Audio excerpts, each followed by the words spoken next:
So we can cover a lot, or we can go deeper into any subject you want to. So we've got two areas that we can cover tonight. We can cover the end of verse 11 and verse 12. We can move into verse 13 and verse 14 and verse 15. So there's a lot here. We can go as deep as you all would like to go in this subject. I was told that some of you had the expectation that this was the scary one, so we can go to the scary one. And I will go as far as y'all want to go in that topic.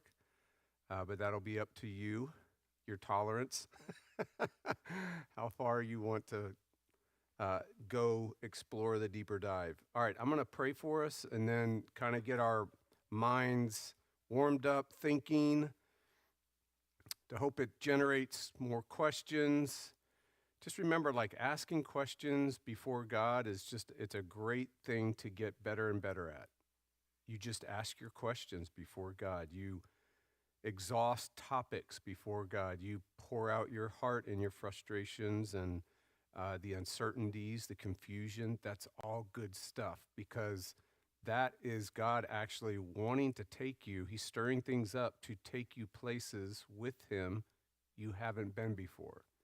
Who he is, your experiential knowledge of him, beyond just your theology or doctrinal, formal knowledge of him, but kind of the functional knowledge works in when you have tension and you ask questions and you have an uncomfortability before God with certain topics.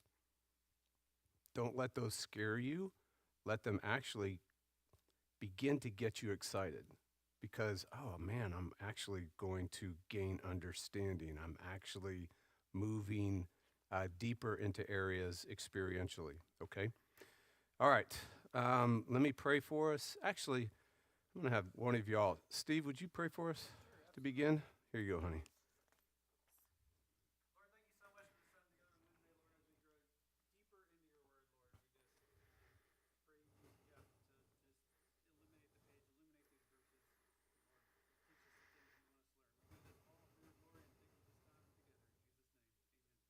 All right, thank you, bud. All right, so you got that text before you. That's an expanded interpretive text. So from now on, grow strong in the Lord, right? And in the strength of his infinite might. And what's wonderful about that, again, is that the expectancy is like right now. He's summarizing the whole book of Ephesians, and he's saying, now, today, not tomorrow, now, not later. Why is that so comforting and helpful? When you hear that, what would be some reasons why that is a really good thing to know, that that's how the Bible's operating? What's that? Yeah. Yeah, absolutely. And then someone else over here? Yeah. It's beautiful. Yeah. Uh-huh. Yeah, so there's a real sense in which the scriptures, that God's words, are working right now.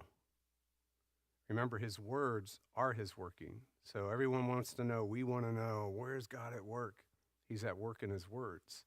So his words of creation are working. That's called general revelation. His words of the gospel or the scriptures, special revelation, are working. And remember, those of you that have been tracking this class from the very beginning, the words of general revelation is law, reality. This is reality. This is the way God designed things and made the world work. And then special revelation has two words running through it, law and gospel.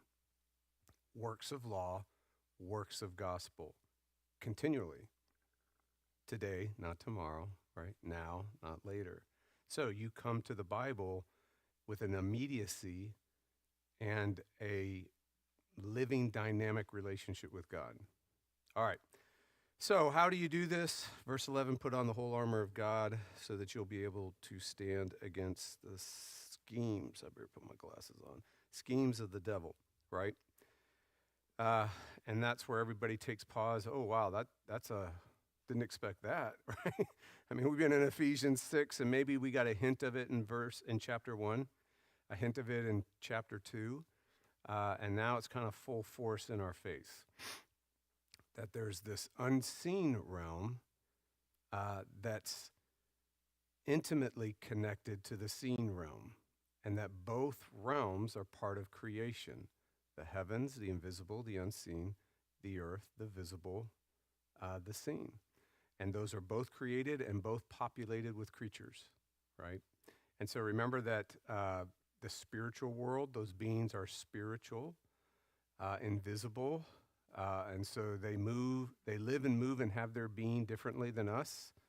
We are, as Acts says and the Bible says, he fixed our times, right? That we are bound by time, bound by space, bound by a physical world. And there are creatures here that are purely physical, and those are all enumerated for us and listed for us in Genesis. And then when God got to his prize creature, he made a creature that images him the most, prized creature, as a spiritual embodied person, spirit and body. So an embodied soul is the way the ancients would talk about it.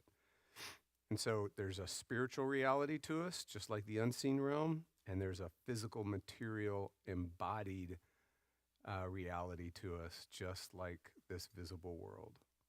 And so it would make sense when we get down to things like flaming arrows from the evil one, we shouldn't be surprised that there's dynamics in the spiritual realm that are going to impact us spiritually.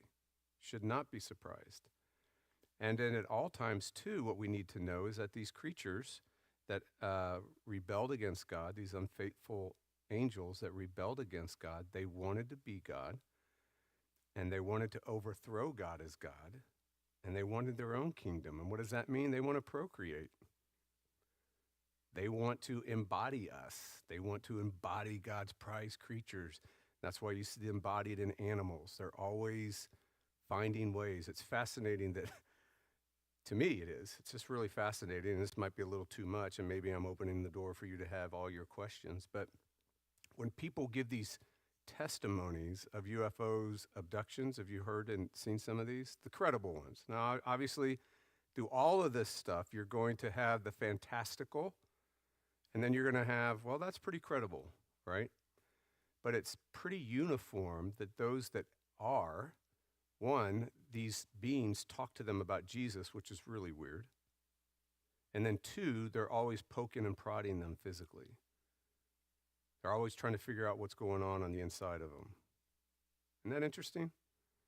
So it's just, it's hearsay, it's testimony, but when everybody says the same thing, it's kind of interesting. There's a pattern. All right. So we're into these, and you might have questions about, well, when did this happen? Does the Bible talk about a rebellion of these creatures? Does the Bible mention them? And it seems like there are 3 occasions. It seems like every time there was a major documented fall in the Bible, it always involved the unseen realm and the seen realm. Isn't that interesting? And some folks will say the tradition. I'm giving you the traditional interpretation, so I'm not giving you the modern interpretation. The modern interpretation doesn't see what I'm about to say.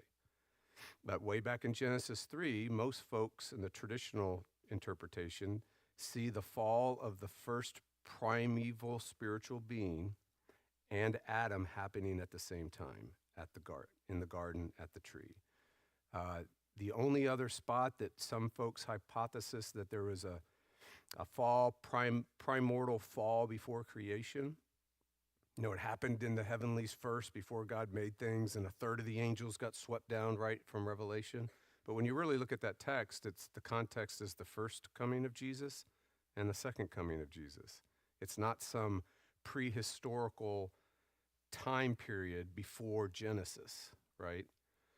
And so you'd expect then, when other magnificent, before the flood, before the first world, this world's about ready to end, there's another dynamic that happens that seems to communicate something going on between the invisible world and the visible world, that the borders are being crossed, which they've been forbidden to do.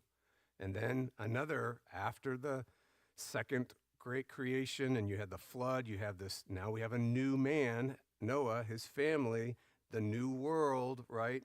And the new commandment to go scatter and multiply and over the face of the earth, and instead they wouldn't scatter, and they built the Tower of Babel. And what happened there? Another connection, Tower of Babel, which is in all the ancient Babylonian civilizations, a connection between the invisible heavens and the visible earth. And something was going on there, almost like another fall. So traditionally, there are three such dynamics in the Bible that seem to communicate humans and the unseen realm forbiddenly connecting with each other. So maybe I've warmed the minds up, the hearts up a little bit. So when we get to the the schemes of the devil, that's a very comprehensive word. The field of meaning is endless. There are tremendous good books like Granal that tries to list some of the schemes.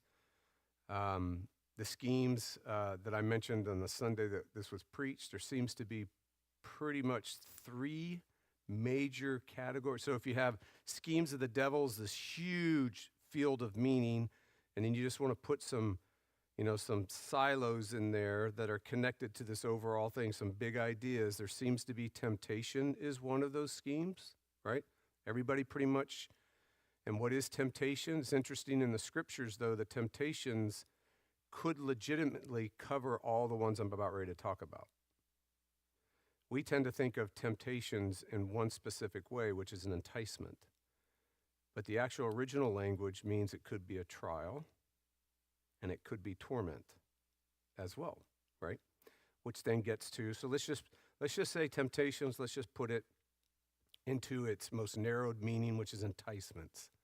The other scheme of the devil is incitement, where Paul says it this way, "Oh God, would you take this messenger from Satan out of my flesh?"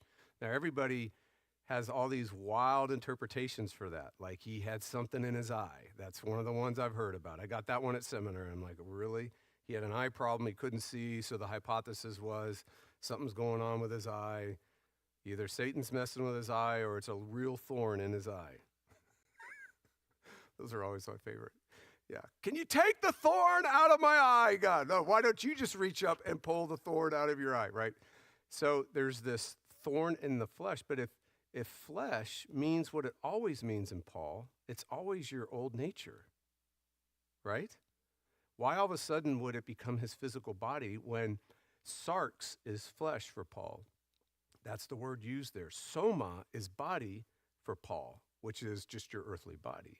And he uses sarx. So what does that mean? It means that if it's a messenger from Satan that's not leaving him alone, that it's just a thorn in his flesh, it's inciting him. It's just constantly, if your flesh is an engine and it's not a good engine, all the incitement is pouring gas on it constantly.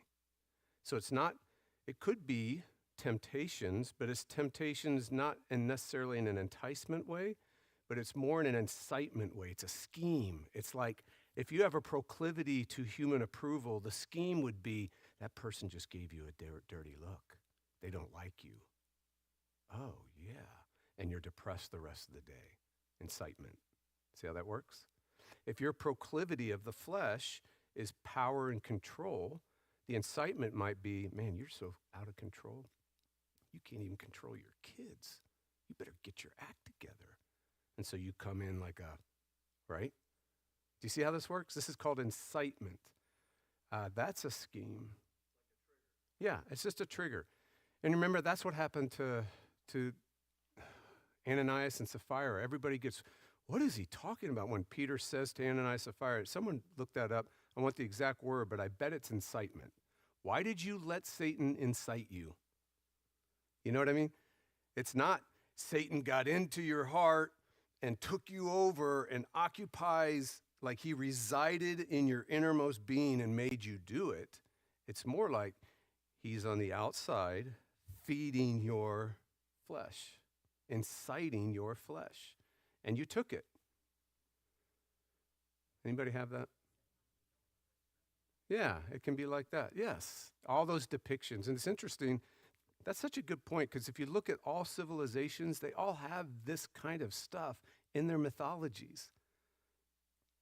You got to ask yourself, like J.R. Tolkien, you know, history became myth and myth became legend, right? But how much is that was a common understanding of how the world worked that's already embedded into the universe and civilizations that we read these as weird fairy tales? But maybe fairies were angels, right? Maybe gnomes and all that kind of wild stuff, the haunted cosmos, to borrow a podcast title. Maybe that's part of the haunted cosmos. All these weird fairy tales and druids and things of like in Germany, right? I mean, crazy stuff and cairns, and maybe that's more what this is about. All right, so temptation, which is enticement. Let's just say enticement, temptation.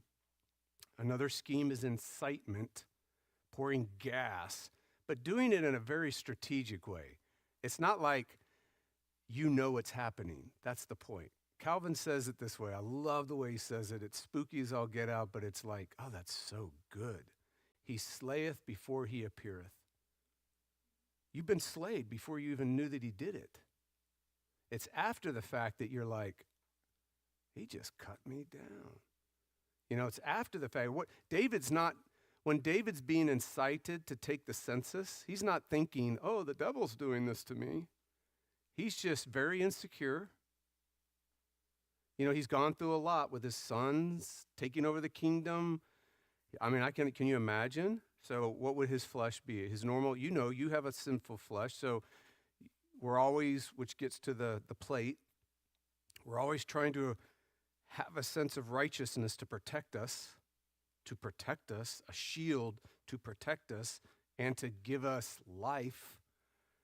And if you start moving towards performance being your righteousness, or moving towards people being your righteousness, and the evil one just comes in and just nails you with it, right? And it's not obvious, but you get incited. And you're like, well, I'll prove how great I am. I'll prove that I'm an important king. I'll prove it. I'm going to number the kingdom. Even Joab, who has no conscience, was like, don't do that. Yeah, like that's a high-handed thing. We don't do that. The other kingdoms do that. We don't do that, David. God doesn't. God's the king. God built the kingdom. God built the church. You don't need to number your budget and number how many people come to church to get your sense of righteousness, worth, and value, David, right? So then the last one is oppression or torment. Now, there could be lots of questions like, well, can an unbeliever be inhabited? Well, that's obvious, yes, right? Can a believer? No. Why? Because the Holy Spirit's there, and the Holy Spirit is not given territory to anybody. So what does that mean? That means, as the Puritans would say, he doesn't act upon you from within, he acts upon you from without and torments you. And when does he do this? Well, I mean, your spiritual realities. Most folks think it's directly into your mind, right? I love the description of Perkins and Spurgeon and Gurnall. And who wrote Precious Remedies? Brooks. They all say the same thing. And John Bunyan and Calvin, that it's like lightning. It's a forced thoughts, sights, things you don't want to see, things you don't want to hear, thoughts you don't want to have pass through your mind, stuff that's like, oh my word, it's shocking to you. Gurnall says it this way: when when the oppression stuff comes in, it could be doubts and it could be despairing feelings that are his, but he puts them in you and you believe them and start following them, right? That's one oppression. Dr. Jones says this all the time, that most moods that turn you inward were not yours originally. He just passes himself off as you and disguises.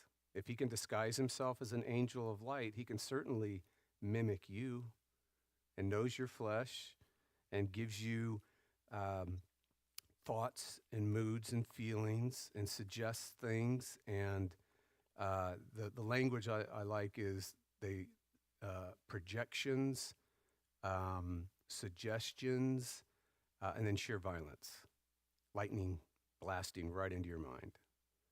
And it's forced into your mind by hostility or by force. And then what is it?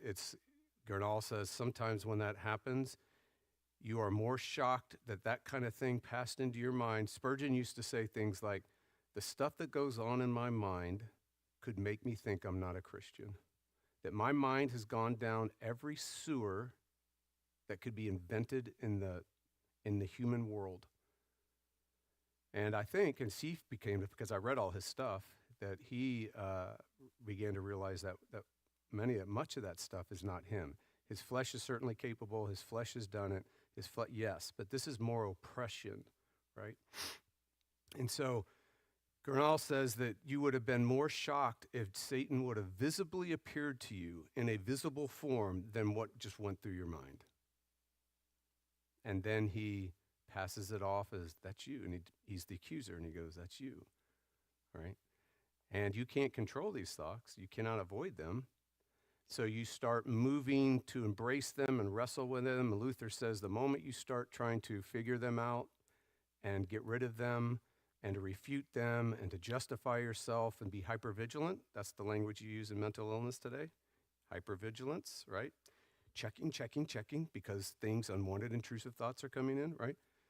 The moment you start doing that is the moment you get entangled in it. And Spurgeon said this way, he says, and 10 more demons just came in. It just gets worse, right? Once you don't learn to rest in the only armor that can save you and withstand these things. Do you see the point? If you try to erect your own righteousness and try to deal with this stuff you never do it. Why? Because they all said the same thing too, I noticed. Every one of them said the same thing. Adam couldn't, and he was perfect. So who are you to think you as a fallen creature are going to be able to do it? That's so humbling. But you and I need to be humbled like that. Not scared, but humbled. That's why at the very beginning it says, grow strong in the Lord and in the strength of his might, which means believe the gospel. That's all this is saying. Plain language, this is calling you to live a gospel life. That's it. It's not, the fight of faith is a gospel life. And that's why we beat into your heads and in my head over and over again that the Christian life sanctification is by faith. It's by the power of the gospel alone. It's not by you applying some biblical principle to your life. It's not by you surrendering. Those might be the effects of the gospel, but only the gospel can sanctify you. That's it. There's no other power. There's no other engine. There's no other oxygen. And that's what this text is calling us to do. All right, so I think I've warmed up the mind and heart. What would you like to talk about the dark powers, or we'll move into strapping on the truths of the gospel, the breastplate of righteousness, and all that kind of stuff?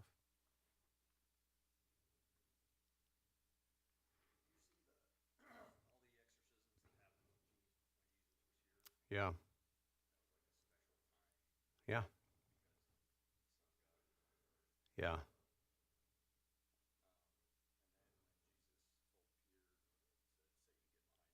Yeah. Yeah. Yeah.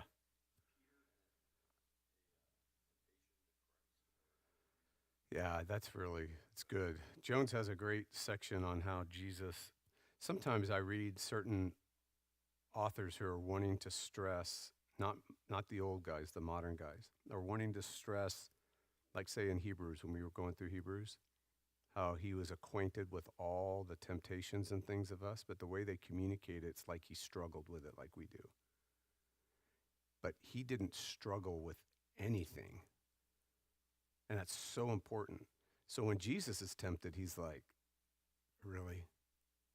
It's not, you shouldn't be thinking, oh no, Jesus almost got tempted. Satan, and sometimes when I look at some modern authors and they're even exegetes, Bible experts going through those passages, they're wanting to emphasize the humanity of Jesus so much that it's almost like he's weak just like us. Oh no. No. His triumphal crushing of Satan at every turn and every place that he comes after him, he was doing that for you. He's being the Adam that you and I weren't. He was being the perfect human being. He was stepping on the head of the serpent from the moment he was incarnated, just crushing him and thwarting him everywhere like he was just a pest. Like, get off, get away from me. It was more that than, ooh, look how powerful the evil one is. Almost got Jesus while he was a human being. He's able to sympathize with our weaknesses because he knows how hard this is.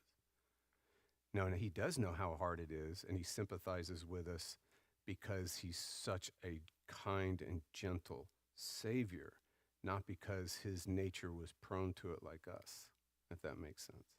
It just shows his compassion for you and me, not that he had something going on with him to where he now understands what you're going on through. Does that make sense? So, so what were we asking about that question? So we were wanting to know, what were we wanting to know about that? Yes, it's an enticement to Peter, and Jesus knows, like, man, everybody's a legalist. Nobody can believe the gospel. Even Peter, when he flat out tells him, I've got to go and die, and Peter's like, nope, we don't need your death, Jesus. You don't need to die. We can handle this our own. We can deal with sin. We can deal with the kingdom. We can bring our own righteousness. We can do what Adam didn't do, right? And that's what's happening. And Jesus is just like, oh my word, I've already told them how many times, right? But he knows that they don't have the ability to believe until he's really resurrected.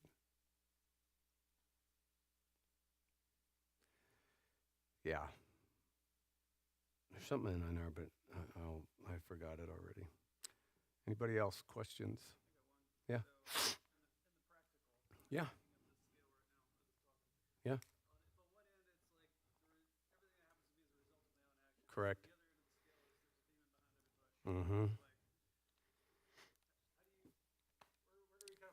That's a great, and this is what is so important. Even if the fact that we're beginning to move into that realm means we're moving into that realm, and we're actually going to gain what the armor is here, the helmet of salvation, and strapping on the truth. So if you start asking those kind of questions, the ancients believed that there was a gift called discerning the spirits. And it's just, as you get more functionally equipped of believing and applying the gospel in your life, you're going to be discerning more and more what's your own corruption inside of you coming out and what's outside evil coming at you and into you. So there's a difference between what's in coming out, your sinful nature, and what's from the outside coming in. And as you are growing and applying the gospel and learning and going through the school of experience, as Luther would say, or the school of the agonizing struggle, you'll start learning more and more about that. And then when you get into Ephesians, you get into Romans 6 and you hear things like, the sinful nature has been put to death, crucified, and then Paul's exhortation then is, therefore, don't let this thing reign and rule you like it's the only thing reigning and ruling, because that thing got killed.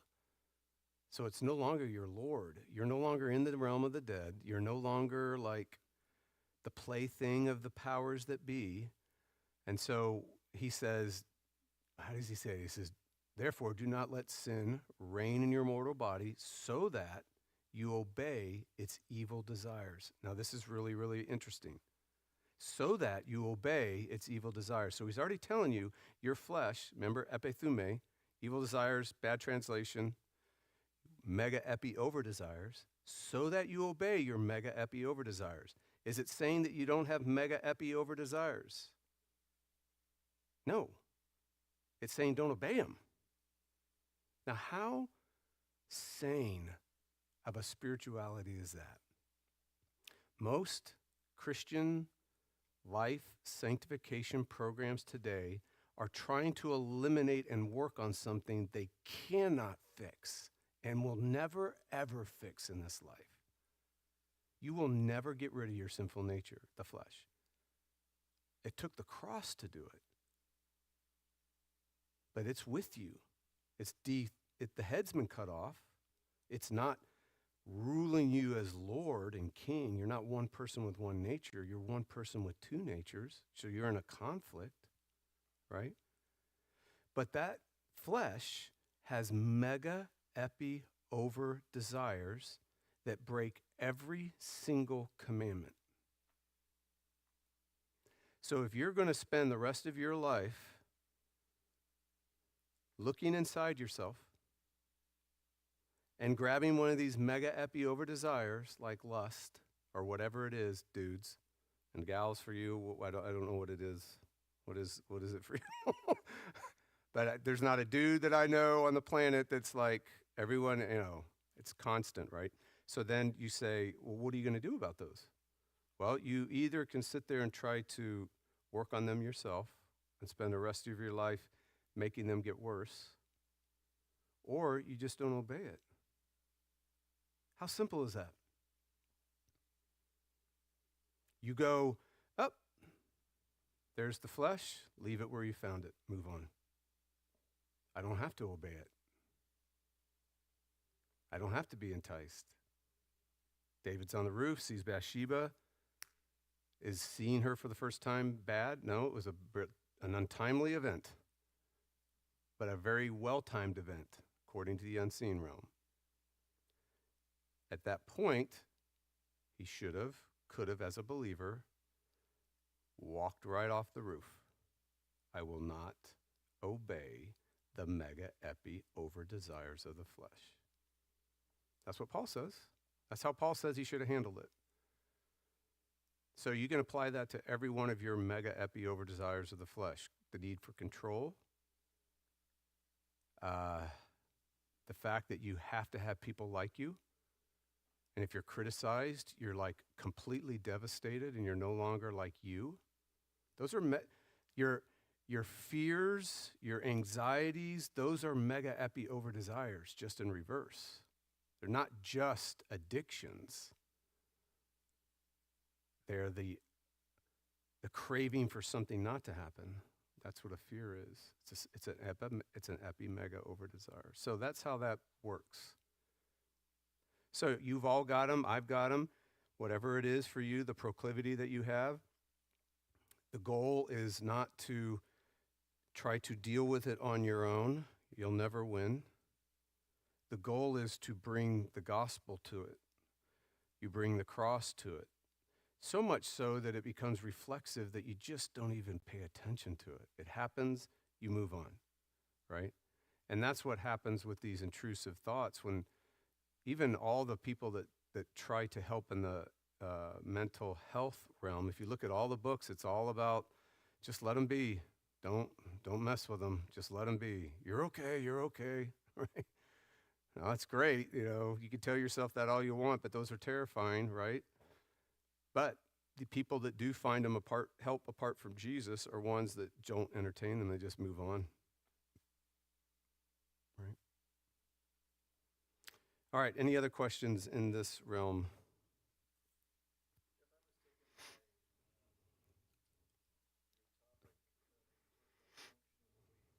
Yeah. Yeah. Yeah, isn't that great? That's Luther. Yep. Yeah. Yeah. Yeah, you bet. I think what's so helpful about that again is the realism. Have you noticed like the ancients were incredibly like, oh, that speaks to my condition, as the Puritan would say. They have a real handle of reality, and their spirituality was really earthy and real. It wasn't in this hyper spiritual thing that we do today. We become spiritual mania. We have the we're bipolar spiritually. We become spiritually manic. You know, we're like, whoa, we work ourselves up emotionally and then crash, right? But they will say, because you're two natures in one person, that other nature doesn't believe this stuff. That other nature's hostile, and it's an agonizing struggle to live with that. So that means you're going to have, as Paul would say, the mindset, which literally means the thinking, the feeling, the experiencing of the flesh, he says in Romans 8. He says the mindset, that's a bad translation. It makes you think like, oh, my mind's set on the flesh does this. No, it's a being. It's you. It's your old self. That's what the original language says. The thinking, the feeling, the experiencing of the flesh, Paul says, is death. But the thinking and the feeling and the experiencing of the spirit, the new self, life and peace. So you have those two things. So the agonizing struggle is always going to be there. But it's always going to be like the Kraken. It gets let loose. You know, Pirates of the Caribbean or whatever you're doing. The Kraken comes out of the ocean, and what brings your Kraken up? What brings your agonizing struggle up? Well, Luther said his first time that he realized he had it was he's riding a horse, going back home, and a thunderstorm hit. He prayed to every saint and every person he knew and said he would change his life if God got him out of this thing, right? That was the trigger. It revealed his agonizing struggle, the deep sense in all of us that we're disconnected from God, we're unprotected, we don't have armor on, we don't have a righteousness, a real fear of impending doom, despair that maybe it's already happened and you've convinced yourself your life is over, despair, right? So there are triggers. We've done it this way. We've said if you take a cup of water and I hit the cup and water spills on the ground and I ask you, why is there water on the ground? And we all say, because you hit the cup. And the answer is no. There's water on the ground because there's water in the cup. All my hitting did was reveal what's already there. Our hearts get hit all the time. Situations, circumstances, boom, boom. And we see things come out of us that we're like, oh my word, or selfishness you never knew you had, like till you get married. I mean, I remember I told you all this. I told my kids. I looked at my wife one day and on it with straight faced, I said, I used to be a good person till I married you. It was all her fault, right? The woman you gave me, Lord, the woman you gave me, it's her fault. Trigger. It's just revealing me, right? Then you start adding other kids, and then you start really seeing how selfish you are, right? Triggers. It could be rejection. Now, social media, just think of all the triggers kids are having. I mean, those of you that are older that didn't grow up in social media, you could go outside and play and not have to deal with the triggers that these kids are dealing with. Where they're looking on a Friday night and they didn't get invited to some slumber party, and everybody knows it. Before, you had to go into your phone and do the dial-up to even talk to a human being, right? Well, now it's boom. So imagine the amount and we wonder why our kids are so unhealthy, because they have constant triggers that are constantly hitting their little hearts all the time. We need to have compassion on our kids, compassion on this generation, and not do stupid things like, well, in my generation, we were so much tougher. I don't know. Maybe they're going to be the tougher generation. Look what they're having to deal with, right? So, triggers. The agonizing struggle is already in you. It's in your old self. And it gets hit and revealed. So what are you going to do? The other one for Luther was, because of the storm, he decided to go become a monk and left law school to become a monk. And his dad's like, what?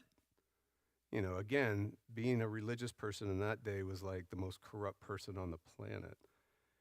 And the esteem for the clergy in those days was well deserved. It was very low. There were not very many decent clergy. So he's not happy. But that became a trigger, his dad's disappointment of him. Greatly disappointed in him. The agonizing struggle, trigger, right? And then for the rest of his life, it was the evil one. And that's why God gave Luther the unique position in church history to be the one that recovers the righteousness of another person, someone else's righteousness. So what do you do with your agonizing struggle? What do you do with your over emotions, your mega epi over desires? Well, you got three options. One is you can stuff it, right? You can live your life defensively. You can become a stoic. You can create a whole formal belief system to help you stuff it. There are lots of them out there. But those weird defense mechanisms that we do, called works of the flesh, they end up like destroying us. Eventually they come out, right? It's so interesting to me that there are two types of Islam. There's the Shiite and the Sunni. And one's incredibly moralistic, and the other one is the younger brother, Islam. One goes to Dubai and parties, and the other one judges them, because the human heart's the same. And it's going to be the same no matter what, right? And it doesn't matter what religion you're in. Those two expressions will always be there. So you can stuff it. You can be the moralist and pretend you're a good person and establish a righteousness of your own and say, I can please others. And some of you will become addicted to pleasing other people. That's a form of stuffing it, right? And then the other way is, or you become a workaholic. That's a form of stuffing it. Performance, right? And then the other way is you just surrender to it.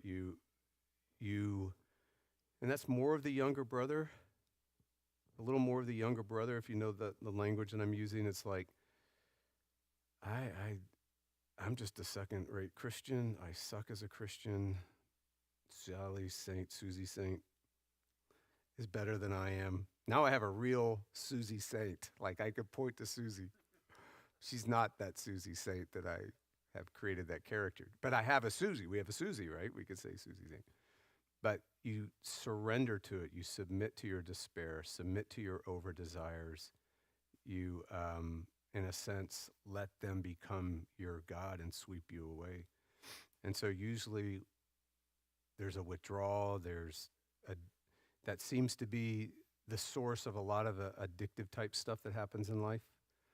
High defense mechanisms, too, can lead to a lot of addiction. So both of these do the same kind of thing. But the other is so freeing. The other is, you're going to hear what we were talking about when we started with law and gospel. Let the law drive you to Jesus. This is another form of the law. It's the experiential law. Let the agonizing struggle, instead of trying to stuff it or submit to it and surrender to it and let it sweep you out to the sea and be overwhelmed by it, why not feel it and let it drive you to the plate? Let it drive you to Jesus. Let it drive you to someone else's righteousness. And if we start learning to do that, that's the Christian life. That's what Ephesians 6 is trying to get us to do. So that happens. Does that help? Okay. Other questions? That formal, functional, does everybody get that? Formal beliefs are, we believe things. Functional is we might believe them, but it's just not real to us yet. And so the agonizing struggle, sadly, although sadly we don't realize it, but that's, You could put suffering. The agonizing struggle is suffering too. Or you could say school of experience. What God is going to do is he's going to instruct you in the gospel, and then he's actually going to use what's going on in Ephesians 6 to make it real in your life functionally. You're going to have to learn, and I'm going to have to learn to stand, which means you got to get hit. You're going to get attacked. And he could use persecution in the church. He could use the state. He can use remember, it was the saddest thing on the planet for Job. His own wife did it to him. Just cursed God and died, Job, right? So the one he's won with actually became a tool of Satan, right? And Paul talks about that. The Bible talks about it all the time. What Satan loves to do is not necessary. He either comes at you with the state and just violently he's the adversary. He stands in the road, right? And he says, well, I'm going to stop this. So it's the state, violence. But then, as Luther says, and our tradition says, though, but his most insidious and successful way is to go into the church, create divisions, false teaching, get people trying to live the Christian life apart from the gospel. That's the whole point of Galatians. Thinking that, no, I've got to, it's my will and Jesus in a partnership together. He does his part, I do mine. Right? Oh, all right, so you get half the glory and he gets half the glory. I mean, that's what Paul would say. Then why did Jesus need to be crucified for you? Why did he need to live a perfect life for you? Why did he need to give you his spirit and win it and be resurrected and unleash it? If you're doing fine. Yeah. All right. Other thoughts, questions? We got 10 minutes, just so you know. Yes, brother. Mm-hmm. Yeah.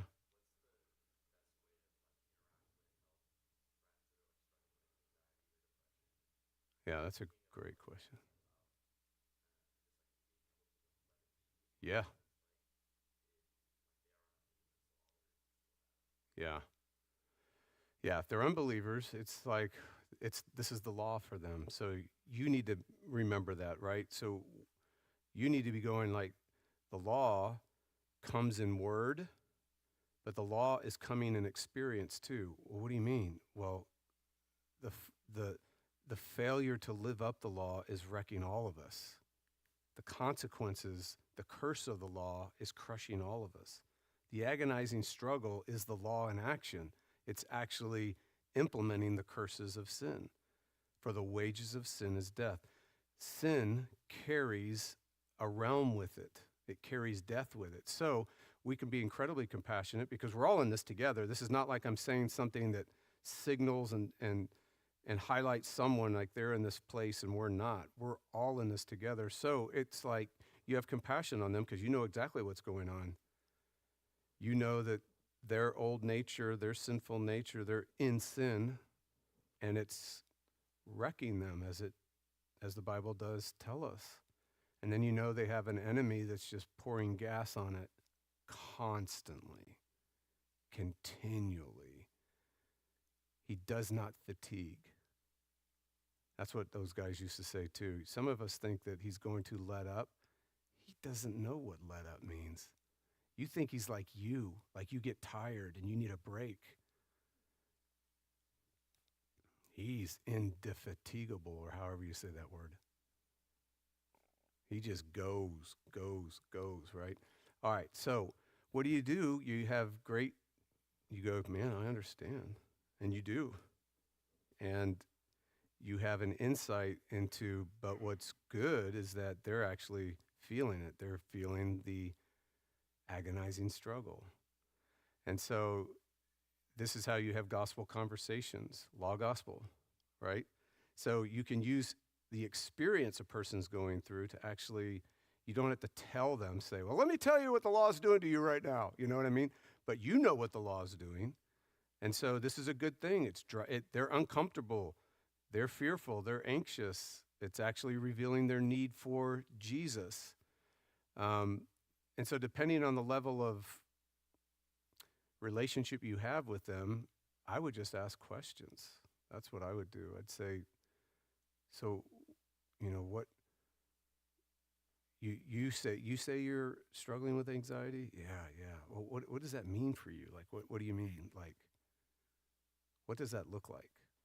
And just start asking questions. And and I know that thoughts and feelings are the same thing, right? Try to have a thought and not feel it. Try to have a feeling that doesn't think. So this sense in which we say things like, well, divide your thoughts, that's a joke. Remember, we're one person, a heart, a soul. It thinks and it feels, and it desires and it does. It's just whenever we can't say think, feel, desire, do at the same time, because nobody can say four things at the same time. You can say one thing. So when the heart is thinking, it's called the mind. When the heart is feeling, it's called the heart or the soul, right? So that this is how they're operating. They're in an agonizing struggle, and you're going to be like, I wonder how I can lead them to Jesus in this. And if they're not a believer, you're going to be having your mind what's true. What's true? John says there's no fear in love, because perfect love casts out fear. Why? Because fear has to do with punishment. So ultimately, we fear because we think doom is about to happen, punishment. Despair says, it's already here, it's already happened, I'm already punished, I'm already condemned. And so even knowing that, you could see fear, anxiety, and despair or depression, they're just so related to each other. And you can talk to them about that. And you can say things like, yeah, there is someone who took all your fear, took all your doom, all the stuff that you fear, he took. And he took it to himself. And only in him are you going to find some headway with this thing. And that's just pre-evangelism, right? You just start with their immediate need, which is their mega epi over desires, but then you're going to start working into sin and guilt and the need for a savior. And then he takes their punishment. And so what if we all believed genuinely right now, no matter what's whispered at you, no matter what someone says about you, that you in Jesus have no more condemnation, no more punishment. There's no more shame. There's no more guilt. There's no more sin for you. What would that do for your emotional life? What would that do for the way you think about yourself? What would it do the next time you sin badly? If this power of the gospel starts hitting us like that, where Jesus is your condemnation, Jesus is your punishment, then why am I punishing myself? Exactly, why are you? And why are you listening to someone accuse you all the time and believing it? Exactly, why are you? Right now we're doing this. And then when a human being does it, because nobody gets criticized or critiqued or rejected anymore, do they? Or you fail, your performance, you fail. What if you really believe it? Well, why do we, when a human being fails, why do we have this self-loathing and hatred? Because we're dealing with sin on our own. We're taking the punishment for it. Right? My performance defines me and either justifies me or condemns me. I failed, so it's appropriately condemning me. So what if Jesus is your condemnation? Why is there such high athletic performance anxiety? Because there are justifications on the line. And once they start thinking about it, it's called getting in your head. And then you start thinking about your performance, and you start thinking about what people think of your performance, and you're done. And then you have a meltdown in front of everybody in the Olympics like that girl did. And like every athlete has to wrestle through. And now they have psychologists for athletes on every pro team and every college team because of this. But what if Jesus is your performance? What if Jesus is your justification? What if Jesus is your righteousness? What if Jesus is your condemnation? What if Jesus is your doom? Now you can start talking to yourself instead of letting those thoughts and feelings talk to you, as the psalmist would say. You can say, no, Jesus is my condemnation. These feelings are not real. You got 3 minutes, right?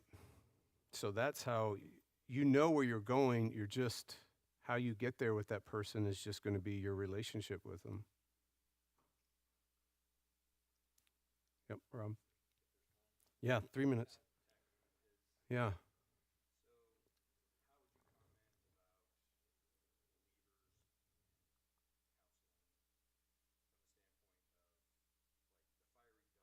Yeah. Right. Sure. Obsession. Yep. Right. And I will flat out say almost 99% of it is not an illness. Now, I'm going to leave room. I'm going to be an agnostic. But what I've been thinking about this a lot lately, but what would determine whether it's your brain not working right, which is a function of your body? Here's the answer. If the fiery darts are moral, it's not your brain. Your brain isn't going to malfunction morally. If it's horrific thoughts and doubts about God and horrible things like that, those are moral things. You 100% know that's the evil one. 100%.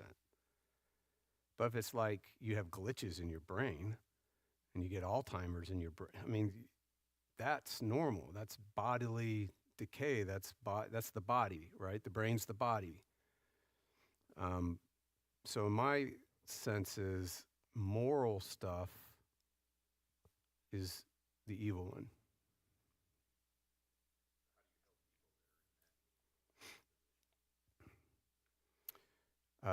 As Dr. Jones says, and all these guys say, let them go as they come.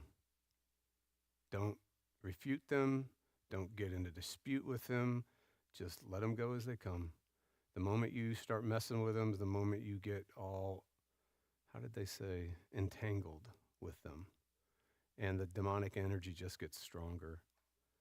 And then your obsession, it's the obsessions are from him, right?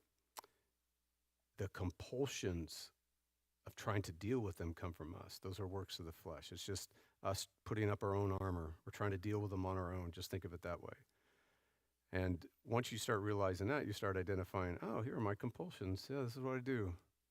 You know, I think it away. I just try to think real hard, and thinking, somehow my thinking and my endless thinking is going to think it away and make it better. And that's exactly what Romans 8 says. We think we can think it away. It's a form of control.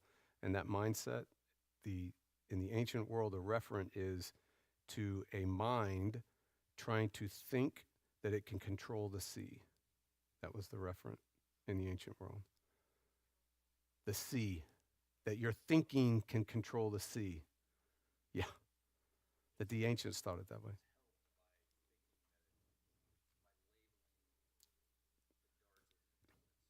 Yeah, right.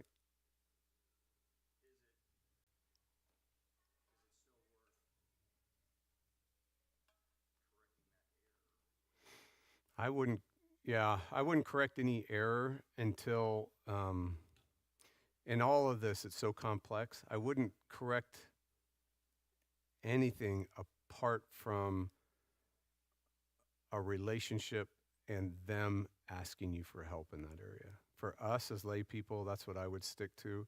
If they're getting professional help and this professional help is saying these things, because again, what is professional help? Most professional help is nothing more, but it's a big deal. It's, yes, if you got a kid, please grab your kids.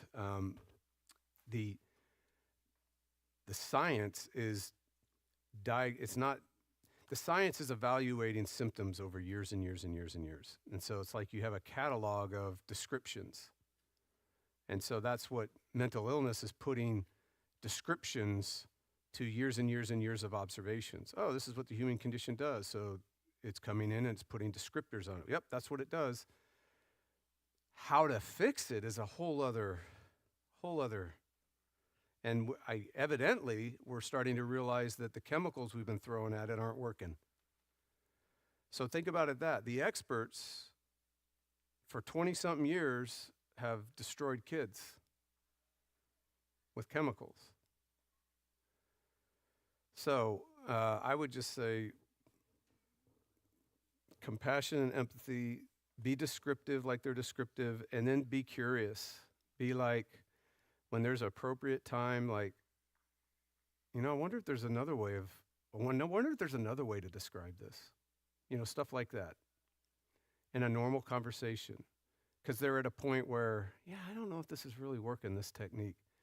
And I wonder if there is another way, though. I wonder if the Bible gives another way to describe this reality. And it might be helpful. And it's that kind of curiosity that I think helps someone more than, boom. All right, y'all. Amen. Go in peace.